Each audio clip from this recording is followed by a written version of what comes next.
Hello everyone, I'm Amanda, and in this video I'm going to show you how to make piping.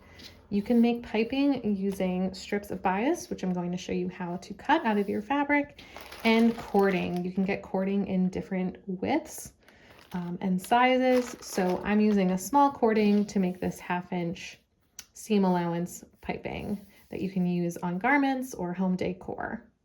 The first step of making piping is to make bias tape.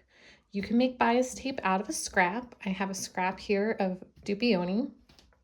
And what's important if using a scrap or any piece of fabric is that you have your selvage here and then a straight line here. So we're looking for a right angle. That's going to help you find your bias. So when looking at a piece of fabric, this is your grain, this is your cross grain, and 45-degree angles across the fabric, that's your bias. So what we want to do is we want to measure to get an even line. So I'm going to use a ruler here and measure 17 inches up and put a mark, which means I can measure 17 inches over here. That can be any number you want. It's just so you get even points on your right angle. The next step is going to be to connect these two. Just like that. And you can draw a line. Now you can cut this line with your scissors, or you can use a rotary cutter, which is what I'm going to do.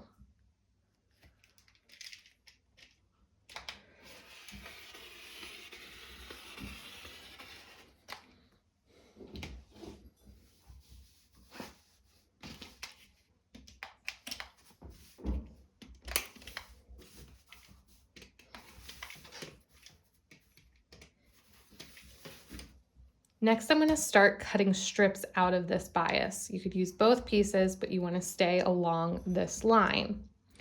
This method is really good if you just need short pieces of piping or bias. There's another way to make long pieces. I can put that in another video. But I'm going to start by measuring the amount I want to cut. I'm going to cut 1.5 inch pieces, just like this. And again, you can draw it with a pencil, or you can use a rotary cutter. And I'm just using the markings on my ruler as a guide.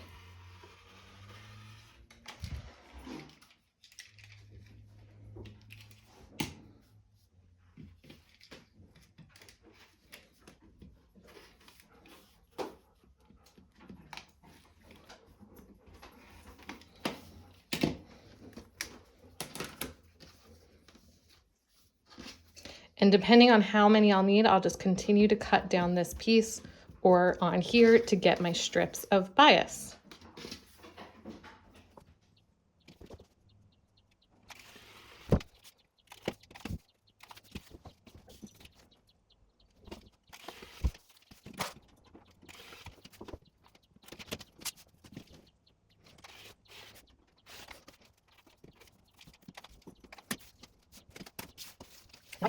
Now I have a bunch of bias strips here, and this is what you want. See how they stretch a little bit? That's only going to happen in a woven fabric on the bias, and that's what we need so that when this is folded, we can go around curves. All right, say you want continuous bias strips. They need to be a bit longer. You need to connect a few. So what you're going to do is line up your corners like this, or line up your diagonals like this, and pin and sew. And you can even check it before you take it to the sewing machine that when you fold this over, this is going to match up and continue on. Okay, to sew these two strips together, I'm just going to sew from this little V here right across to this V here. And I suggest back stitching.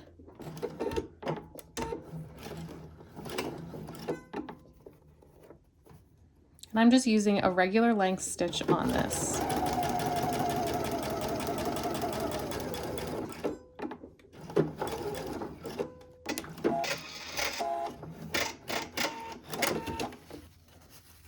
just like that. And you can check it by pulling it like that. And you see now my bias just continues on here, just like that. So I'm gonna take a moment, trim this, and press it open. Here is that completed seam. It's cut down and it looks really nice. There's our bias. We still have that stretch in there. So now it's time to install the cording. You can get different sizes of cording here, like a thicker one or a thinner one. I'm using the thinner one today. The thicker you go, the thicker your strip is going to be. So I'm using 1.5 inches here with this 3 30 cable cord. If I was making a piping out here, I would cut 2 1/4 width of my strips, because you want to give it enough to wrap around the cording and to give you seam allowance of your piping so that you can attach it to things. I'm looking for at least 1/2 inch to 5/8 when this is folded over. So it's always good to give yourself extra. You can always cut your strip down once the piping is installed. All right, so here's my cording, and I'm just going to cut it to a length longer than my bias piece here, just like that. And I'm going to take this in the center, and I'm going to fold it just like that to match up my edges.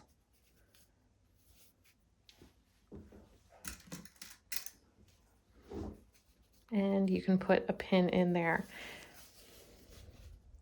Now you can pin the whole thing down if you'd like. I find that when I take it to the machine, when I use a piping foot, which I'm going to show you in a moment, I just kind of guide it in there. So I just start with one pin here, and make sure you have a nice long tail, so if it shifts as you're sewing, you don't lose it. All right, so I'm going to use a piping foot on my machine to do this piping. They come in different widths, and it has this little groove here. And that's what is going to sit and hold the piping in place as you sew. You can also use a zipper foot, but a piping foot's going to get you a really nice finished look.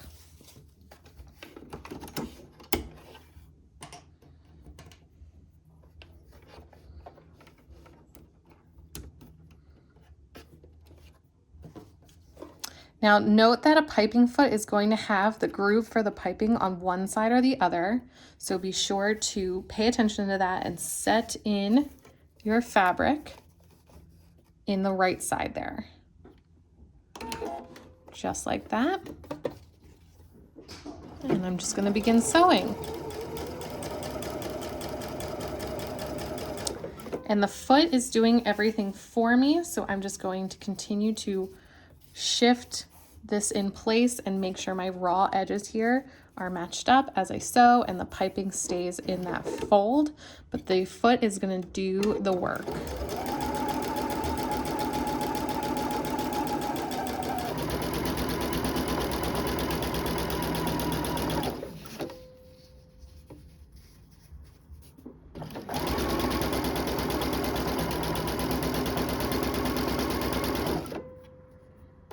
Now be sure as you're going that you're not pulling the cord tight. You can see if I pull it, it's going to affect my fabric back here.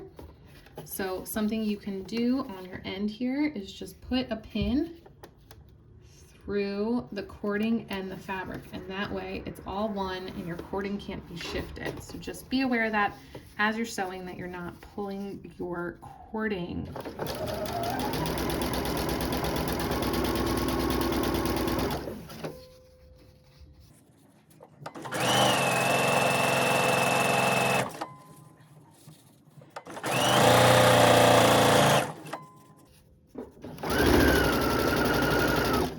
Here's why you want to cut that cording much longer. You can see I only have a little bit left on this edge here, which is fine, but it means I won't be able to use this last inch or so of my piping.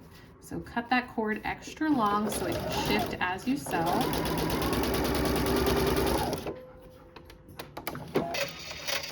And here is that completed piping. That looks really nice. And we'll even look, this is where that seam is. So once that is in something, you won't even see that. And we have a 1/2 inch seam allowance for placing it in garments or home decor. Now, when attaching piping to a garment or to a pillow or anything like that, you can use the same foot to sew the piping onto the actual thing you're sewing, not just for making the piping.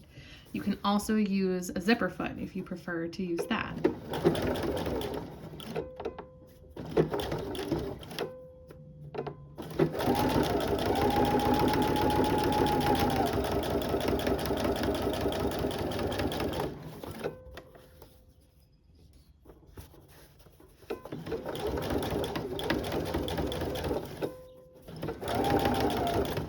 What I like about using this piping foot is that it's going to follow the same exact stitch line that I had made previously. So just a really nice clean look.